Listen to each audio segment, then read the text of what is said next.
Now, the four horsewomen of the apocalypse aren't just looking for conformity. They're very serious. I take them seriously. I don't take them as flashes in the pan. A lot of people do. But I think as they are claiming to be victims, a lot of people today are seeing them as the aggressors. And as soon as they get the slightest pushback, they do revert to victim status. And then they spring into attack mode, labeling, as we just heard, everyone in the process as racist. Watch. You know, when you say things like the Speaker of the House is being disrespectful to women of color, I did not say that she was disrespectful of women of color. I found some of the comments disrespectful, and that was my personal opinion. Okay. And I did feel that singling out on the basis of one vote was creating an opening. No, so she's creating an opening for the racists. That's where that went. So the Speaker of the House is really being disrespectful to these freshman congresswomen, or is she treating them as congresswomen? Like, you have 4 votes, but guess what? You're not in the majority. We're moving on.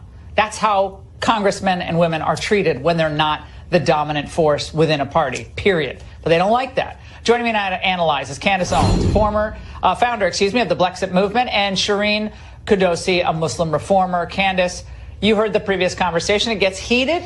Send them back is, rough language. But I saw there was a church in Virginia and Appomattox that said send them back. What do you think that is doing to scratch at the Democrats?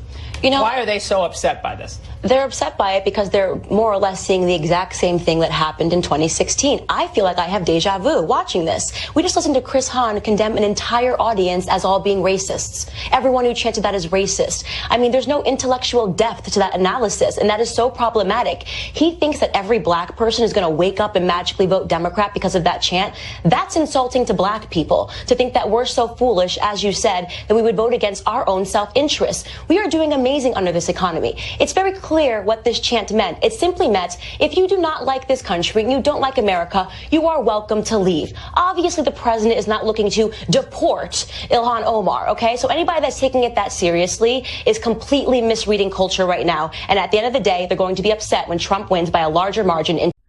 They've mastered one tactic better than anything else, playing the victim. And, well, they demand conformity. And when they don't get it, they instantly retreat into victim mode, crying racism, sexism, Islamophobia, whatever label works in the moment. So here's my advice to the squad and their media allies. If you want to be taken seriously, you really need to start acting like serious leaders. Stop crying wolf, and stop playing victim. And most importantly, start showing a little respect for the country that gave you everything. Thanks for watching. Don't forget to like, subscribe, and drop your thoughts in the comments below. I'll see you in the next one.